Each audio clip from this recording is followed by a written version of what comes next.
Rule number 5, reinvent yourself fearlessly. Confidence is a skill. The ability to reinvent oneself is no longer just an asset, it's the fundamental currency of modern survival. What appears on the surface as voluntary transformation is often evolution's answer to existential threats in professional ecosystems. Industries that stood for centuries now vanish in years, job categories emerge and disappear within single career spans, and technological advancements render once valuable skills obsolete overnight. In this environment, reinvention isn't about chasing trends, but about maintaining relevance in an economic landscape where change is the only constant. The corporate executive who transitions into tech entrepreneurship isn't being whimsical, they're reading the tectonic shifts beneath their feet. The factory worker mastering robotics programming isn't being overly ambitious, they're ensuring their livelihood doesn't join the industrial graveyard. These aren't career changes but strategic adaptations to invisible forces reshaping the world of work. Biological systems have always operated on this principle. Organisms that fail to adapt to environmental shifts face extinction, while those that mutate thrive. Human careers now follow the same immutable law. The professional who began in print journalism moves into podcast production not because they abandoned their craft, but because they understood storytelling's essence must transcend delivery mechanisms. The academic who transitions from lecturing to creating online courses isn't betraying tradition but preserving knowledge transmission in a digital age. Their reinventions appear voluntary but are actually responses to seismic changes in how society consumes information and allocates value. What looks like personal evolution is often just the visible adaptation to invisible systemic transformations. Psychological research reveals that the most successful reinventions share common DNA. They're not reactive panic, but proactive strategy. Studies of professionals who've successfully navigated mid-career pivots show they begin preparing long before crisis hits, treating skill acquisition as a continuous process rather than emergency measure. They approach reinvention like elite athletes cross-training, developing adjacent competencies that create optionality. The marketing director learning data analytics, the physician studying healthcare technology, the teacher mastering educational software. These professionals aren't waiting for obsolescence to force their hand. Their reinventions are strategic positioning, allowing them to ride waves of change rather than being crushed by them. The digital revolution has accelerated reinvention from periodic necessity to ongoing practice.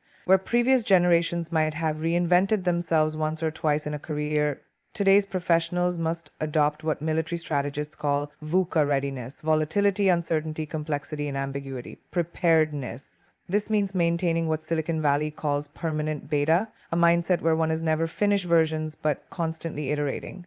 The skills that made you valuable yesterday are already depreciating. The experiences that defined your career last decade may now be historical footnotes. In this environment, reinvention isn't dramatic transformation, but continuous micro-adjustments. Learning new software before it's required, networking outside your industry before you need to, developing side projects that keep your adaptability muscles toned.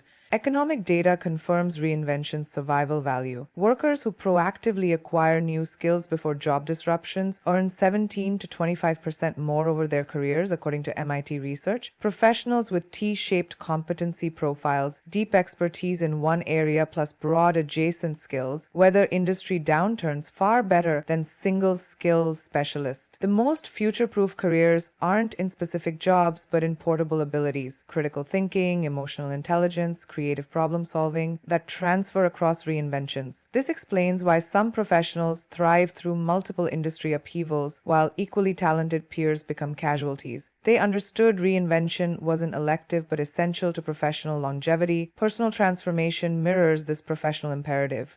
Relationships evolve, health needs change, priorities shift. The person who refuses personal reinvention while everything around them transforms becomes a relic of their former self. The parent who rediscovers identity after children leave, the retiree who crafts meaningful second acts, the trauma survivor who rebuilds with wisdom. These are all versions of the same survival instinct that drives professional adaptation. Human beings are meaning-making machines. When old narratives collapse, we must construct new ones or face existential despair. Reinvention is how we rewrite our stories to accommodate life's plot twists. The most inspiring examples reveal reinvention's true nature, not as surrender but as strategic advancement. The coal miner's daughter becoming a data scientist isn't abandoning roots but elevating them. The immigrant applying homeland perspectives to new country opportunities isn't forgetting origins, but transcending limitations. Their power comes from carrying forward what serves the future while courageously releasing what doesn't. In an age where even disruption gets disrupted, reinvention is the ultimate survival skill, the art of meeting the future on your terms rather than its. The choice was never between changing or staying the same, it's between changing by design or by desperation.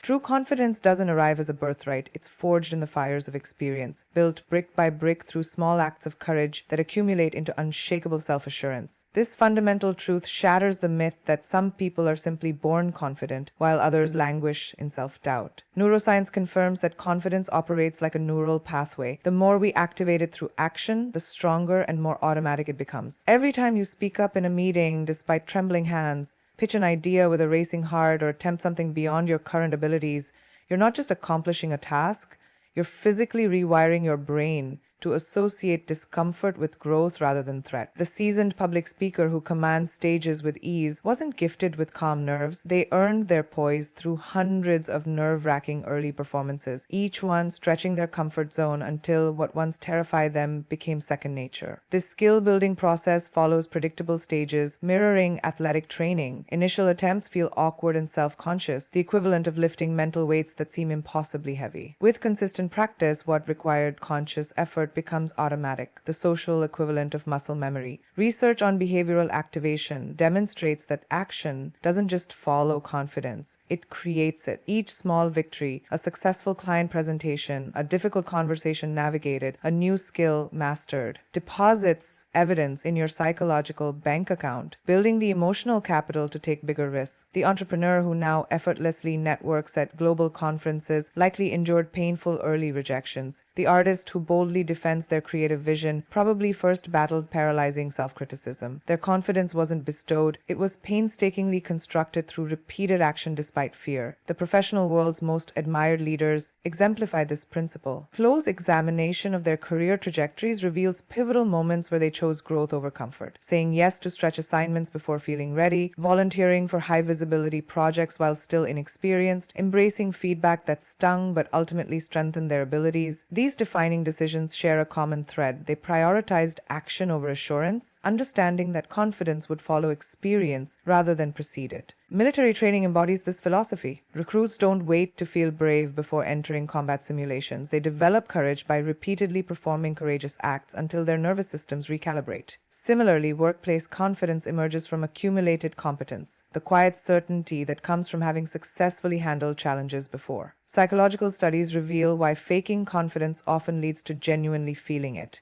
The as-if principle demonstrates that behaving confidently, even artificially, triggers biochemical changes that mirror authentic self-assurance. Standing in a power pose for 2 minutes increases testosterone, the dominance hormone, by 20%, while decreasing cortisol, the stress hormone, by 25%. Speaking deliberately with firm vocal tones actually reduces anxiety over time. These findings confirm a radical truth. You don't need to feel confident to act confidently, and acting confidently eventually makes you feel that way. The most successful professionals leverage this daily, projecting assurance while learning on the job until their exterior poise becomes internal reality. Personal transformation follows identical mechanics. Social confidence grows not from waiting until you're perfectly articulate, but from initiating conversations despite awkwardness. Creative confidence develops not from waiting for inspiration, but from producing work even when it feels inadequate. Leadership confidence emerges not from having all the answers, but from making decisions amid uncertainty. Each action functions like a vote for your own capability, gradually overriding old narratives of limitation. The once timid public speaker now commanding auditoriums, the formerly hesitant negotiator closing major deals. Their journeys weren't linear progressions from fear to fearlessness, but messy cycles of trying, stumbling, and persisting until competence bred authentic confidence. Digital environments have created new proving grounds for confidence building. Recording videos despite cringing at your own voice, publishing content before feeling fully ready, engaging with critics instead of avoiding criticism. These uncomfortable digital actions accelerate confidence development by providing immediate feedback loops. The entrepreneur who posts daily business insights despite initial embarrassment gradually builds both confidence and audience. The artist sharing imperfect works in progress develops thicker skin and sharper skills simultaneously. Platform algorithms reward consistent creators over perfect ones, reinforcing that confidence comes from volume of action rather than waiting for flawless execution. Ultimately, confidence operates like a shadow, elusive when chased directly, but inevitably present when you're moving towards something meaningful. Those who wait to feel fully confident before taking risks remain perpetually stalled, while those who act despite uncertainty eventually find their confidence has silently grown to match their expanded capabilities. The classroom volunteer with the shaky hand, the new employee asking the stupid question, the founder pitching with adrenaline-fueled nerves, they're all participating in the same alchemical process where action transforms anxiety into assurance. Confidence isn't the prerequisite for achievement, it's the byproduct of showing up repeatedly for challenges that stretch your current capacities. In a world where fear never fully disappears, the most empowered people aren't those without doubts. They're simply those who've learned to act in spite of them, until their accumulated experience makes confidence not a feeling but a fact. The greatest threat to your growth isn't failure, it's the deceptive safety of familiarity. Your comfort zone operates like a psychological quicksand, gently immobilizing ambitions under the weight of routine and rationalization. Neuroscience reveals this stagnation stems from our brain's primal wiring. The basal ganglia creates neural shortcuts for repeated behaviors, making familiar actions feel effortless, while new challenges trigger the amygdala's threat response. This biological reality explains why we instinctively resist leaving well-worn paths, even when they lead nowhere extraordinary. Yet the same research shows neuroplasticity, the brain's ability to rewire itself, flourishes only when we engage in novel, demanding activities. The executive who avoids public speaking, the artist recycling safe techniques, the student sticking to familiar subjects, they're not making logical choices but surrendering to neurological inertia. Their unused potential compounds quietly, like interest in an account they never access. Professional ecosystems brutally punish comfort zone addiction. Industries that prized decades of steady experience now reward agile learners who reinvent themselves faster than competitors can copy them. The corporate ladder has been replaced by an obstacle course requiring constant adaptation. Yesterday's specialized expertise becomes tomorrow's liability when market demands shift. Studies of Fortune 500 companies show executives who actively seek stretch assignments early in their careers reach senior leadership 25% faster than peers who wait until ready. High-growth startups particularly exemplify this bias toward discomfort. Their cultures celebrate failing forward and reward calculated risk-taking over safe predictability. The message is clear: staying comfortable means becoming professionally obsolete on a timeline that accelerates yearly. Psychological research uncovers comfort zones' most insidious effect. They shrink gradually without our awareness. Like frogs in slowly heated water, we adapt to diminishing returns until our aspirations become laughably small.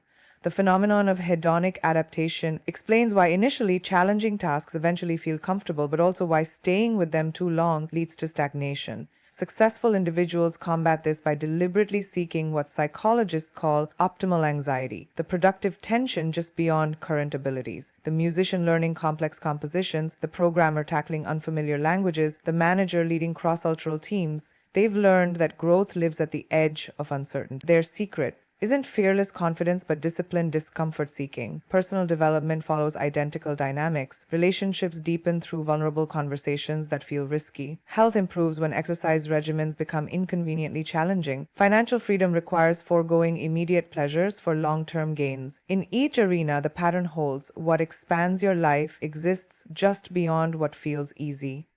Modern technology exacerbates this challenge by offering endless comfort. Streaming services eliminate boredom, food delivery prevents cooking effort, social media provides constant validation. Resisting these comfort traps requires recognizing them as potential thieves, stealing not just time but the struggle necessary to build resilience and creativity. The most successful individuals reframe their relationship with discomfort entirely. Where others see anxiety, they recognize the physiological markers of growth: increased heart rate as preparation for challenge, sweaty palms as the body's performance enhancement, racing thoughts as cognitive resources mobilizing. Athletes understand this intimately. They interpret pre-game nerves as energy to harness rather than threats to avoid. By reappraising discomfort as growth in disguise, they transform obstacles into opportunities. This mindset shift is available to anyone willing to reinterpret their physiological responses, not as signals to retreat, but as proof they're pushing necessary boundaries. The digital age has made comfort zones more seductive, yet more dangerous than ever. Algorithms feed us familiar content, retailers suggest products matching past purchases, GPS eliminates navigation challenges. While convenient, these comforts atrophy our adaptability muscles. The solution isn't rejecting technology, but consciously overriding automation, taking unoptimized routes to discover new neighborhoods, reading opposing viewpoints, learning tools that don't come naturally. These small acts of resistance maintain the cognitive flexibility that comfort erodes. Ultimately, your comfort zone isn't a place but a relationship with uncertainty. Those who thrive in volatile times don't possess special immunity to fear. They've simply developed higher tolerance for productive discomfort. They understand that ships are safest in harbor but weren't built to stay there. Every major life achievement, earning degrees, building businesses, creating art, raising families, requires passing through phases of awkwardness and doubt. The comforting news? Discomfort diminishes with exposure while potential compounds. What feels impossible today becomes tomorrow's warm-up, but only if you're willing to regularly trade temporary ease for enduring excellence. In the calculus of achievement, comfort is the subtrahend. The more you seek it, the less potential remains. Human potential is not a fixed destination, but an ever-expanding horizon. What feels like your best today is merely a waypoint in the ongoing journey of becoming.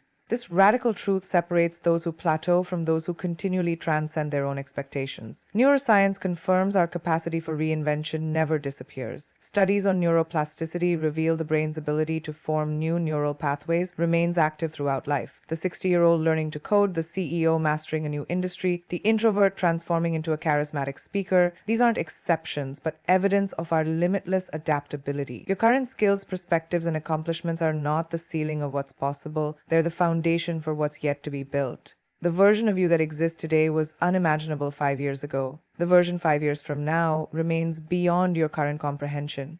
This understanding transforms how we approach growth. Most people operate with an implicit belief that they're approaching some final, perfected version of themselves, a dangerous illusion that breeds complacency. In reality, personal evolution follows the same exponential curve as technological progress. Each breakthrough reveals new frontiers previously invisible. The executive who believes they've peaked in leadership ability hasn't discovered the power of emotional intelligence. The artist convinced their style is fully formed hasn't yet encountered the influences that will revolutionize their work. Our self-concept constantly lags behind our actual potential because imagination is limited by current experience. You literally can't envision capacities you haven't yet developed. This gap between present self and future possibility is where transformation lives. Professional landscapes reward this mindset disproportionately. Industries that valued static expertise now prize dynamic learners, the professionals who reinvent themselves faster than markets can shift. Research from the World Economic Forum shows the top skills employers seek, critical thinking, creativity, emotional intelligence, are precisely those that can be developed infinitely. Unlike technical abilities that obsolesce, these meta skills compound over time when actively cultivated. The manager who believes they've mastered leadership stops growing. The one who recognizes leadership as an endless frontier continues ascending. This explains why some professionals thrive across decades while peers stagnate. They're not chasing external benchmarks but exploring the outer edges of their own potential. Psychological research reveals that viewing oneself as unfinished yields remarkable benefits. Studies on growth mindset demonstrate that individuals who believe abilities can be developed outperform those who see talent as fixed. This isn't mere positive thinking, it's accurate thinking backed by neuroscience. When we approach our capabilities as works in progress rather than finished products, we engage differently with challenges, seeing them as opportunities to expand rather than threats to our self-concept. The student who embraces difficult subjects, the entrepreneur who welcomes feedback, the athlete who trains weaknesses, they're all operating from the understanding that current limitations are temporary waypoints, not permanent boundaries. Personal relationships flourish under this philosophy as well. The partner who believes they've fully understood their significant other stops listening deeply. The parent who thinks they've mastered parenting misses subtle shifts in their growing child. The friend who assumes they know someone completely overlooks their evolving depths. Approaching even our closest connections with the awareness that we've only scratched the surface of who they and we can become transforms routine interactions into discovery opportunities. This mindset creates space for mutual evolution rather than locking relationships into static roles. The digital age has made this growth mindset both more challenging and more essential. Algorithms feed us content confirming existing beliefs. Recommendation engines suggest more of what we already like. Without conscious effort, we can become trapped in psychological echo chambers that reinforce current versions of ourselves. Breaking free requires intentional discomfort, seeking perspectives that challenge us, skills that don't come naturally, and experiences that stretch our identity. These deliberate acts of self-expansion are the workouts that build our becoming muscles. Future breakthroughs in biotechnology, artificial intelligence, and neuroscience will likely reveal even greater untapped human potential. The ability to enhance cognitive function, extend health span, and augment physical capabilities suggests our current best versions may one day appear quaintly limited. This isn't speculative fiction, it's a logical extension of human progress. Just as our ancestors couldn't imagine our modern capacities, we can't fathom what our descendants or our future selves might achieve. Embracing that your best version remains uncreated isn't an indictment of your current self, but a celebration of possibility. It transforms life from a checklist of accomplishments into an endless frontier of becoming. The question shifts from "have I arrived?" to "what might I discover next?" This orientation infuses daily choices with significance. Every skill practiced, every book read, every challenge embraced becomes another brushstroke in the masterpiece you're continuously creating. Your potential isn't behind you as an accomplishment, it's ahead as an invitation. The most exciting chapters of your story haven't been written. The most impressive versions of you haven't taken the stage. What you consider your best today is simply the raw material for what's yet to emerge. Fear never truly vanishes. It simply loses its power to paralyze as you develop the courage to act in spite of it. This fundamental truth separates those who remain trapped by limitations from those who consistently break through them. Neuroscience reveals that fear responses are hardwired into our primal brain circuitry, an evolutionary inheritance designed to keep us safe from physical threats. Yet in modern life, this ancient alarm system often triggers for professional risks, creative vulnerability, and personal growth opportunities that pose no real danger. The difference between those who thrive and those who stagnate lies not in the absence of fear, but in their relationship with it. The public speaker who commands stages still feels adrenaline before stepping into the spotlight. They've simply learned to interpret those butterflies as performance fuel rather than flight signals. The entrepreneur launching a bold venture still encounters sleepless nights. They've just developed the resilience to move forward while carrying that uncertainty. This psychological shift follows a predictable pattern of exposure and adaptation. Initial encounters with any challenge, public speaking, difficult conversations, career transitions, trigger full-blown fear responses. With repeated experience, the amygdala's reaction diminishes while the prefrontal cortex's regulatory control strengthens. What changes isn't the presence of fear, but its intensity and your ability to function despite it. Studies of elite performers, from Olympic athletes to special forces operatives, show they experience fear just as intensely as anyone else. Their advantage lies in rigorous mental training that allows them to acknowledge fear while preventing it from dictating their actions. This explains why courage isn't the absence of fear, but the judgment that something else is more important than the fear itself. Professional growth demands this recalibration of fear responses. The corporate leader making high-stakes decisions, the surgeon performing complex operations, the artist sharing deeply personal work, they've all learned to coexist with fear while maintaining peak performance. Research on stress inoculation demonstrates that gradual exposure to manageable challenges builds psychological resilience far more effectively than avoiding discomfort. Just as vaccines introduce weakened viruses to build immunity, calculated risks develop emotional antibodies against fear's paralyzing effects. The manager who volunteers for stretch assignments, the salesperson embracing rejection as part of the process, the creator publishing imperfect early work, they're all engaging in deliberate practice for courage. Personal transformation follows identical principles. Social confidence grows not when social anxiety disappears, but when you consistently engage despite it. Creative blocks break not through waiting for inspiration, but through creating through the resistance. Relationship intimacy deepens not by avoiding vulnerability, but by risking it repeatedly. Each time you act in alignment with your values rather than in reaction to your fears, you rewrite your nervous system's automatic responses. The fears don't vanish, they simply occupy less psychological real estate as your life becomes defined by what you've dared rather than what you've avoided. The digital age has introduced new frontiers for facing fears, putting unpolished ideas online, building personal brands, handling public feedback. These modern professional requirements trigger primal fears of judgment and rejection. Yet those who consistently engage despite discomfort develop a competitive edge. Their willingness to face digital vulnerability makes them more visible, adaptable, and resilient. Platform algorithms reward consistency over perfection, helping creators build courage muscles through frequent small acts of bravery. The alternative, waiting until you're no longer afraid to put yourself out there, ensures permanent irrelevance in an attention economy that favors the bold. Ultimately, outgrowing fear means developing a more compelling narrative than your survival brain's warnings. It's recognizing that the sinking feeling before a big presentation is identical to the thrill of an important opportunity. The difference lies only in interpretation. It's understanding that your comfort zone's boundaries are drawn in disappearing ink. Each time you cross them, they redraw further out.